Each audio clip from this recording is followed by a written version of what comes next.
बड़ी खबर पटना से है। आज बिहार में कैबिनेट का विस्तार होगा। सुबह 11:30 बजे का वक्त बताया जा रहा है। बिहार कैबिनेट का जब विस्तार होगा, नीतीश सरकार में ये जानकारी है कि 31 मंत्री शामिल होंगे, जिसमें से जेडीयू से 10, आरजेडी से 15 विधायक मंत्री बनने वाले हैं। कांग्रेस से 3 विधायक मंत्री बनेंगे।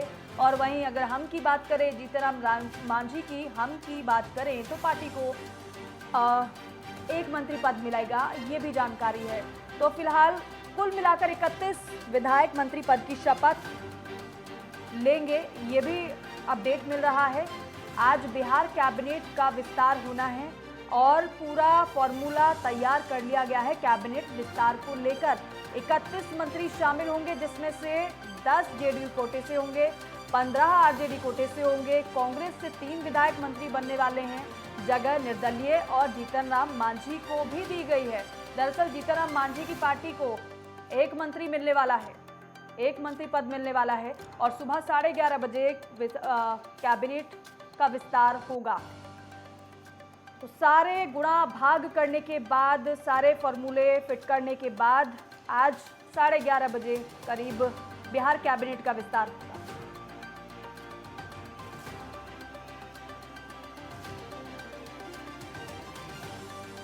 और विवेक रंजन मेरे सहयोगी पटना से हमारे साथ सीधे लाइव जुड़ गए हैं, उनका रुख करते हैं। विवेक, पहले तो महागठबंधन का ऐलान, लेकिन सबकी नजर इसके बाद अब कैबिनेट के विस्तार पर है और ऐसे में 11:30 बजे का वो समय बताया जा रहा है जब बिहार कैबिनेट का विस्तार होगा।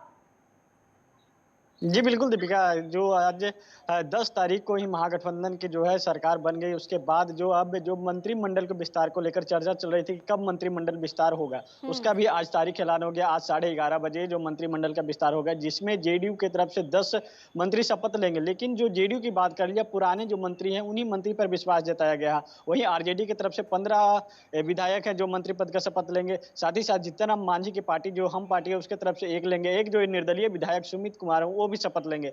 अब ऐसे में जो ये एक जो मंत्री पद की बात कर लीजिए, जो सबसे चर्चित मंत्री पद है, जो हमेशा से स्वास्थ्य जो कही जाए, तो इस बार स्वास्थ्य मंत्रालय किनको मिलने वाला है? आरजेडी की तरफ से अगर पूर्व की बात कर ली जाए तो तेज प्रताप यादव के पास स्वास्थ्य मंत्रालय रहता था। इस बार स्वास्थ्य मंत्रालय क्या तेज प्रताप को मिलेगा या कोई और को तेज मंत्रालय मिलेगा? वहीं अगर जीतन राम मांझी की पार्टी की बात कर लिया, तो संतोष सुमन है उनका, और इस बार क्या कद रहेगा मंत्रिमंडल में वह देखना होगा। सुमित कुमार का क्या रहेगा? ऐसे में लेकर सारे जो फॉर्मूला है, सारे फॉर्मूला तैयार कर ली गई है। 11:30 बजे मंत्रिमंडल का शपथ होगी, राजभवन में शपथ दिलाई जाएगी। उसके बाद जो 24 तारीख है, 24 तारीख को बिहार विधानसभा में सारे जो विधायकों को जो पेशी है वहां पे की जाएगी, जिसके बाद जो विधानसभा का स्पीकर और उपाध्यक्ष के लेकर चुनाव होगा। जी विवेक, क्या शपथ भी आज ही दिलाई जाने वाली है?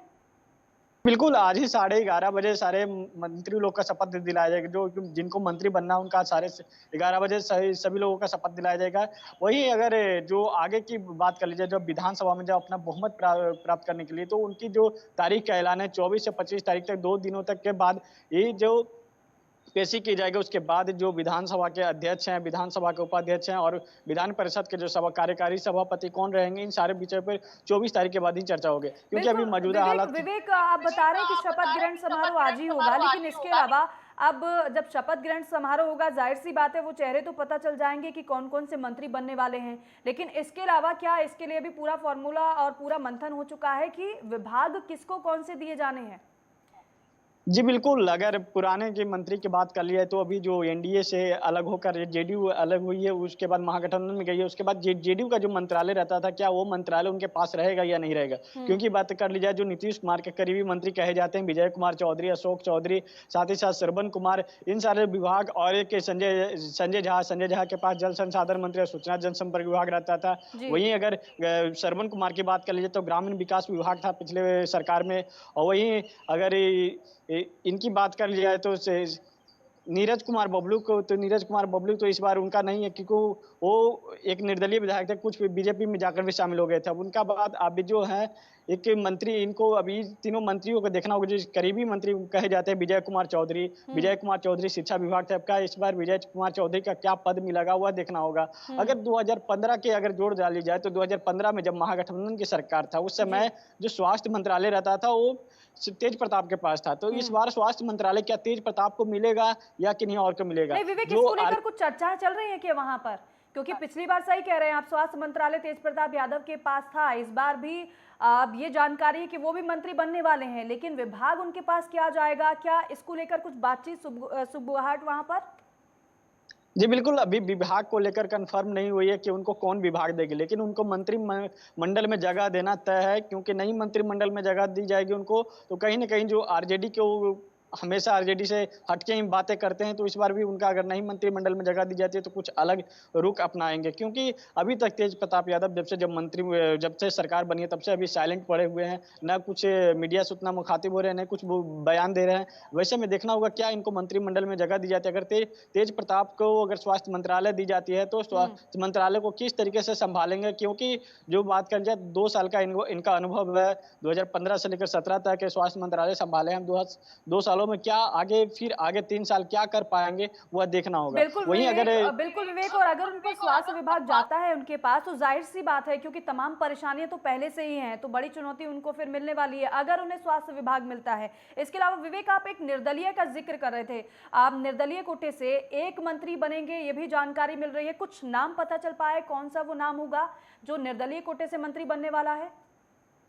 ये कोटे से जो एक विधायक है चकाई से सुमित कुमार हैं, वो उनका मंत्रिमंडल में जगह मिलना तय है, क्योंकि जब उन जो निर्दलीय चुनाव लड़े थे, उसके बाद वो जेडीयू के साथ चले गए थे। जब 2020 में जब विधानसभा चुनाव हुआ था, उस समय भी उनको जब मंत्रिमंडल में शामिल करना था, जेडीयू के साथ चले गए थे। इस बार भी वो जेडीयू के साथ आकर महागठबंधन के साथ सरकार बनाई है। तो अब देखना होगा उनको किस पद दी जाती है, वह देखना होगा, क्योंकि अगर पिछली सरकार में उनकी बात कर लिया, तो उनके जो पिताजी भी थे, वो भी मंत्री थे। अब उनके भी बेटे को मंत्री बनाया गया था। अब इस बार उनका क्या मंत्रालय मिलेगा, वह सबको निगाह उस मंत्रालय पे टिका होगा। बिल्कुल, बिल्कुल, क्योंकि जो इस पर हर किसी की नज़र है। विवेक, एक और सवाल आपसे, जो नाम सामने आ रहे हैं, जो संभवतः जो नाम है कि ये मंत्री बन सकते हैं, इसको लेकर कुछ जानकारी है कि ये क्या चहेते हैं, या फिर जातिगत फैक्टर इतना मजबूत है इनका, इसके बाद इनको मंत्री पद की शपथ दिलाई जा रही है या फिर जा सकती है?